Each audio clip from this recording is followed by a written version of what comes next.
Hello, this is Kenneth Reese, the founder, owner, operator of WataugaOnline.com, and here for the final time as superintendent of Watauga County Schools. I'm with Dr. Scott Elliott on this Tuesday afternoon. We're recording this on May the 30th at 1 o'clock. So I guess I officially refer to you as the outgoing superintendent. Is that right? I think that's the reality of it at this point, but it's always good to see you, Ken. Well, that's what I was going to ask you at first. Is the reality sinking in yet? So I think it took getting ready for the graduation season for it really to sink in to me. I've been so busy. We've had a lot going on around the school system with the normal, regular end of year activities. And then also I'm planning for next school year, even though I won't be here, with all of the budgeting and hiring and things that are happening at this time of the school year. And also, I've told you before, I love my job. And so I'm going to miss it. And we can talk a little bit more about that in a little bit, but I think I've not let myself think about it. But over the Memorial Day weekend, we were able to visit with a couple of students, or several students, who are graduating this year, with family graduation parties, and just thinking about, I've begun to write my comments for graduation. So it's beginning to get real now that this is my last week of school. And for the viewer, if you don't know, Dr. Elliott announced back in December, and I'm sorry if I start coughing, boy, my allergies are just getting to me. Yeah. Dr. Elliott announced back in December he was retiring after 9 years here in the Watauga school system as superintendent. Of course, you've been a career-long educator, and there will also be a reception held, if you are able to view this today, starting at 4 o'clock today, from 4 o'clock until 6 o'clock at the high school in the Commons area. So that'll take place if you're able to view that today. Let's just kind of go through the school year real quickly. Give us a recap from your vantage point of how this year has gone. Well, I think we've had a great school year. I was talking with one of our principals earlier this morning about how we had great anticipation coming into this school year. This was going to be the normal school year, with COVID finally in the rearview mirror. And in many ways, it has been. So it's been great just to see how well our students have done, just their academic performance this year. And, I saw your announcement, and it was in news media, of over $4 million of student scholarships awarded to students this year. And just to get to be in schools every day and see the things that students are doing, it's just been wonderful. On the other hand, all the many ways that families and students continue to struggle, either that's financially or economically, just during these weird times that we have going on right now. Lots of mental health issues that we are seeing that are emerging, and we're paying a lot of attention to. So, there's always that give and take in good and bad. But it was a great school year, in my opinion, both as a dad of my two kids who are in school, and also as superintendent. And I'm really optimistic for the future of the school system and this community. The community is continuing to support its schools. We continue to have strong enrollment in our schools. We do have some challenges that the Board of Education and commissioners are going to have to face in the future. But hopefully we're giving to them a really strong foundation with a really positive school year that we have this year. I would be remiss if I did not remind our viewer, or let our viewers know that Dr. Elliott's replacement was announced recently by the school board. And you know her. She has strong ties to this area. Dr. Leslie Alexander will take the reign on July the 1st. Is that correct? That's right. Yeah. So congratulations and welcome to Dr. Alexander. And I know that she is looking forward to getting to know everyone in the community. She's already begun to make visits to our schools. She was in several of our schools last week. We'll be back up the mountain and in schools this week. She's a career-long educator as well. Also, like me, a fellow former high school English teacher and middle school administrator. We have that in common. She does have some roots here in the community. She and her husband works in our community, and they own a home here in the community.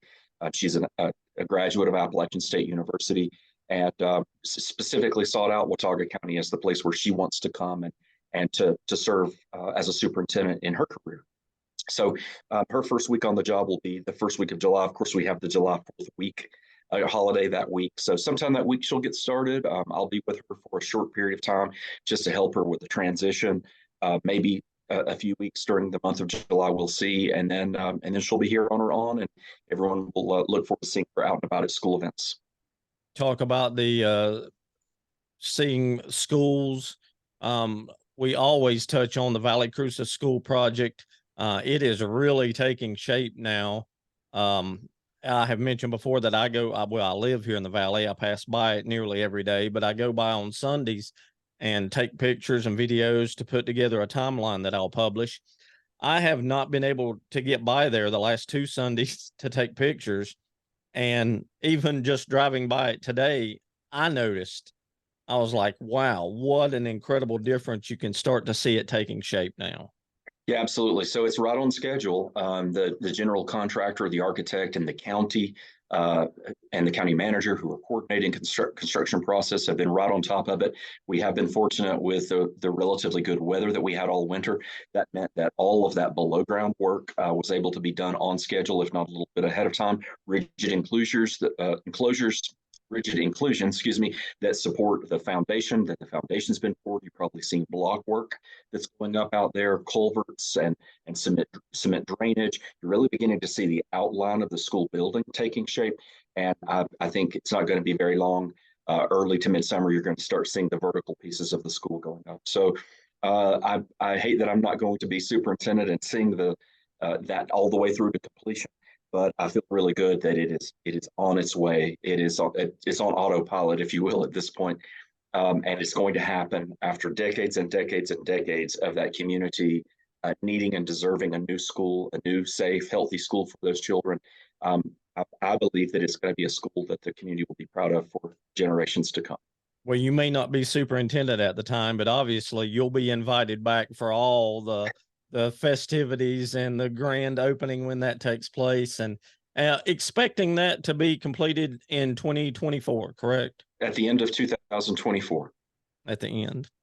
Yep. So maybe, with good luck, and maybe I'll help to volunteer to drive a truck or a van or something. The school will be able to move in there over the holiday break, probably, and starting there in January of 25. I'm not used to doing an interview with someone that's leaving a position, so I'm not exactly sure how to proceed at times today. Let's talk about graduation a little bit. That is on Friday. That's right. At the Home Center, which we have been fortunate to be able to do for a number of years now, except for the COVID year. And That's right. Give me the details again of graduation, when it starts. And Yep. Friday's a big day. So let's back up a couple of days from there. And so Sure. Congratulations to all the students who are taking their end of grade tests and end of course tests, and all of that's wrapping up this week. The last day of school is Thursday. Yeah. Getting my days mixed up. I know. I'm right there with you. And we will have the early dismissal at 12 o'clock for our K-8 students and 1 o'clock for our high school students. And then on Friday, we will have the mandatory graduation rehearsal and practice for our high school students. And all of that information has been sent out to the seniors and their parents with all the activities that are going on. Students will report back to the Convocation Center at 4 o'clock, 4:30 p.m. doors open. So the public is invited. The great thing about being at the Convocation Center, like you said, we've been there for years now, is that there is no limitation. As many family members and friends and church members and neighbors as want to come are allowed to do that. We don't have to worry about the weather and all of that. I do just want to remind people that the Appalachian State does provide the security for the event, and we do follow their security protocols. They do have a clear bag policy. All that information has been sent out to families, and everyone entering the facility will go through a security check. But once you're in there, you're able to sit and be seated. The program starts at 5:30. And for any folks who can't make it to the ceremony or might have family and friends out of the area or overseas, you can view a live stream of the event on the school system's YouTube page. You just go to YouTube and search for Watauga County Schools, and you'll see a live stream starting there at 5:30. You read my mind. I was going to ask that if it was going to be live streamed, and that's become a norm now too. Yeah, we started that during COVID as well, and the university at the time wasn't able to do it, hadn't been asked to do it before, and we figured it out. I was just talking to a family the other day at the senior awards. One of their children is graduating this year, and the last student in their family who graduated graduated in 2020 when we stood on top of that rock out front of the school for 8 hours and 20 minutes handing out diplomas. So we're so lucky and fortunate to be back in that convocation center this year. Folks can expect that ceremony to last about an hour. Streaming is one of the things that has changed during your tenure here at Watauga. Can you think off the top of your head, and I know there's probably too many, but what are some other changes that has happened in the 9 years that you have been here? I cannot believe it's been 9 years. And we'll remind our viewers too, the average superintendent tenure is about 3 to 4 years, as you have noted in some of our previous interviews. What stands off the top of your head as some of the bigger changes in the school system and maybe an education period in the last 9 years besides COVID? Yeah, you're right. I don't know if there'll be a point that we stop talking about COVID and the pandemic, because it really was an accelerator of a lot of change, and some of it very good, and some of it maybe unfortunate. Time will tell. Among the biggest changes that I have seen in Watauga County in my near almost a decade here is that when I came to the school system in 2014, I think that we were struggling a little bit. There had been some unfortunate and divisive events that had occurred in the year or two prior to my arrival. That's, that happens in communities sometimes. But I'd like to think that 9 years later, we're a much more cohesive school community than we used to be, that we find common ground and work together. We agree, we disagree, but we find ways to work with parents, to work with our colleagues, and to have support of the county commissioners. So that's a relationship that's been greatly improved. I think that 9 years ago, we had 9 independent schools, that were a part of a school system, but we had each school using some of their own curriculum, purchasing their own materials, some who could afford things and some that couldn't afford things.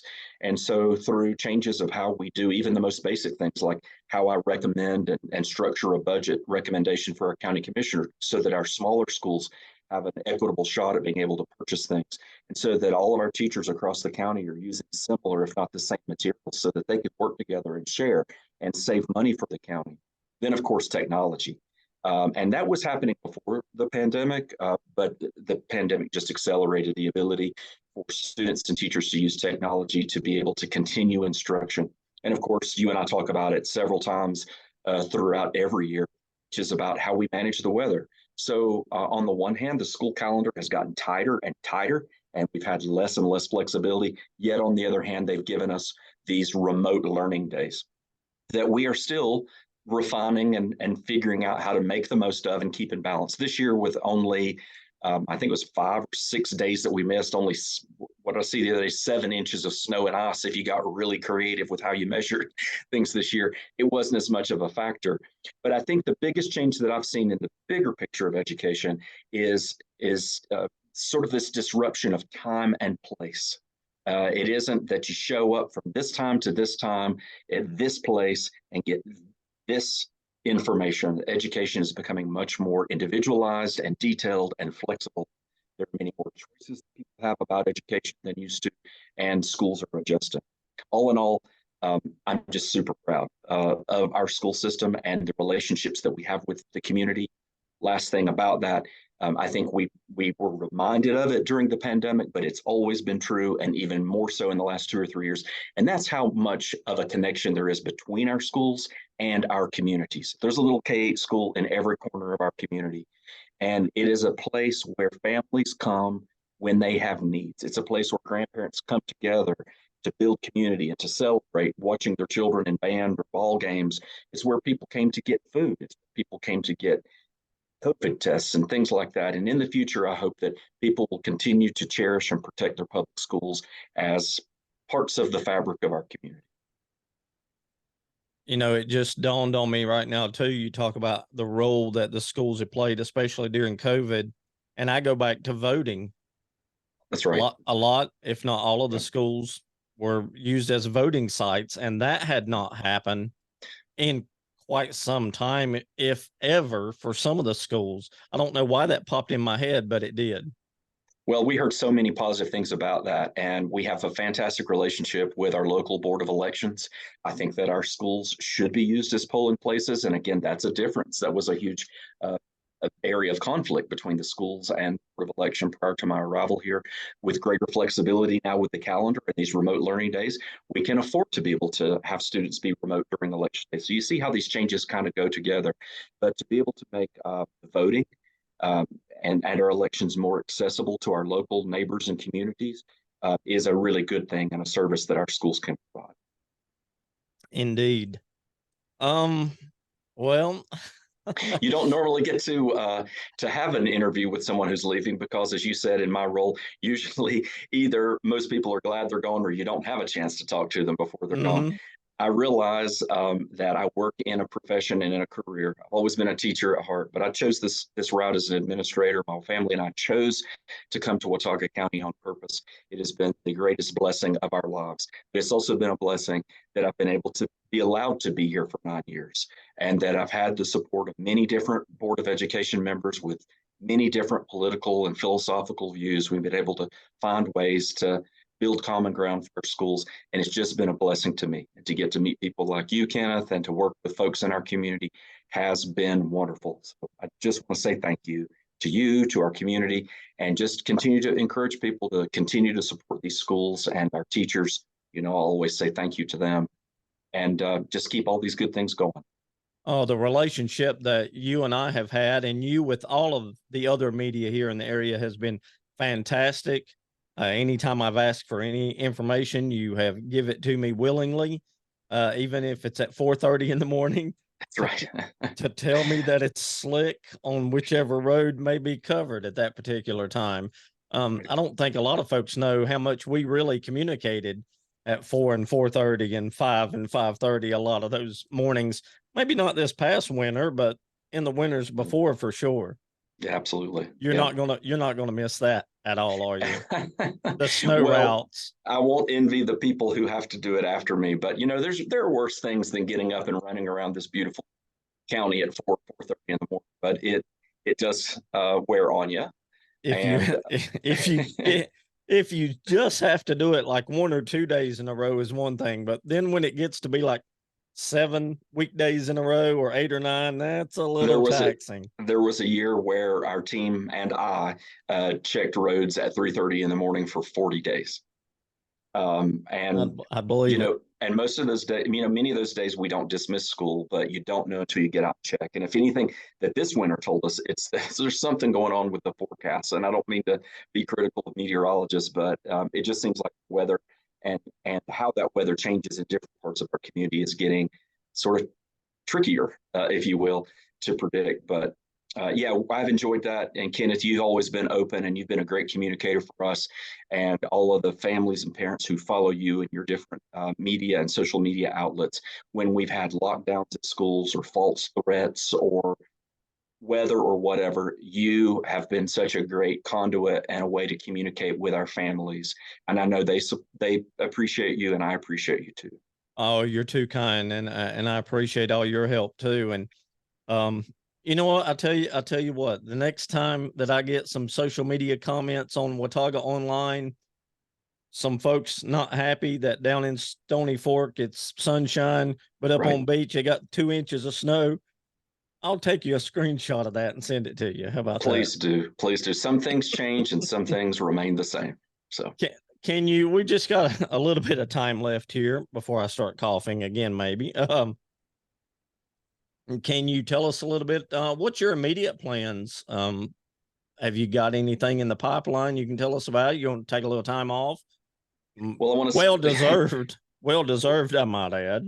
How well do you know me, Kenneth? I don't think I've taken a day off in 9 years. That's true. This is true. So let me just say again how much I love this. And so someone said, why do you keep talking about how much you love this and you're leaving it? And it's because that's how I want to leave it. I want to leave it when I love it. And there is a time for change. And I'm looking forward to new leadership and new ideas and new energy for our school system. And I love it enough to know that it's time for new leadership. Me, I'm looking forward to being a dad and a husband more.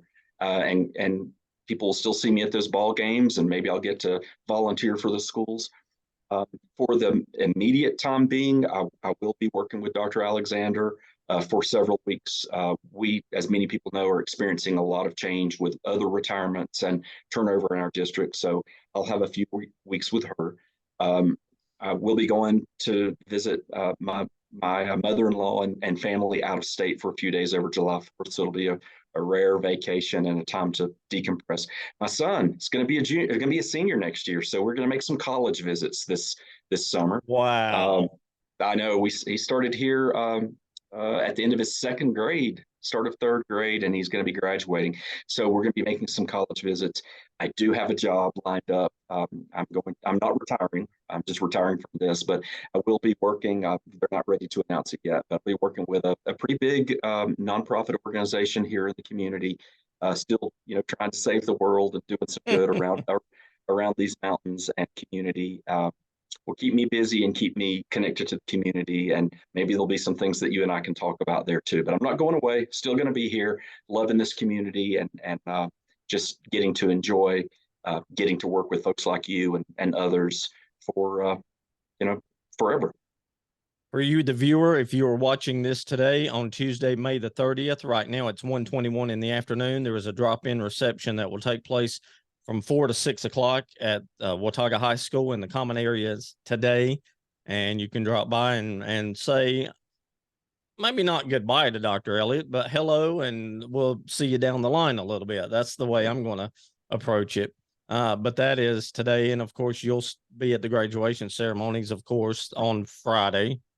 And again, schools let out half a day on Thursday. I know I'm going backward here, but that's okay. Good reminders. Have to have school Thursday, graduation on Friday, and just encourage all of those graduates and their families to have safe, fun celebrations over this weekend. And for all the other families, if I were coming back, I would still say it. But thank you, and the teachers and everyone look forward to seeing you next year. Have a safe summer. Any final thoughts you'd like to leave us with? I wanted to leave a little bit of time. You've already done a good job of that, but I can't believe this is the final one. I might tear up. Oh, come on, Kenneth. We'll go have some more barbecue one day and reminisce about it all. I've said it all, Kenneth. This community has meant and will continue to mean more to me and to my family than really anyone knows. We left Transylvania County after 19 years, left our friends, family, our church, our careers there, and took a leap of faith to come here to Watauga County. It's been the best decision of our lives. It's been really hard work. It's been really important work. And I'm grateful for the opportunity. And I'll just say, I love you to everybody. And thank you. And I will see you soon. There he is, the outgoing superintendent by his own choice, right. By the way, by his own choice. Dr. Scott Elliott, the outgoing / retiring superintendent of Watauga County Schools. But as he said, you'll still see him around. They're staying here in the area, and we're much better for your service here to our school system and everything you'll do in our community moving forward. So as I said a moment ago, it's not goodbye. It's we'll see you down the road a little bit. Thank you, Kenneth. Take care. Thank you for everything during your tenure. And there he is, Dr. Scott Elliott, Superintendent of Watauga County Schools. I'm Kenneth Reese, the founder, owner, operator of WataugaOnline.com, and we are ending this on Tuesday, May the 30th at just about 1:23 p.m. Thank you to the viewer for your time, and we will catch you soon.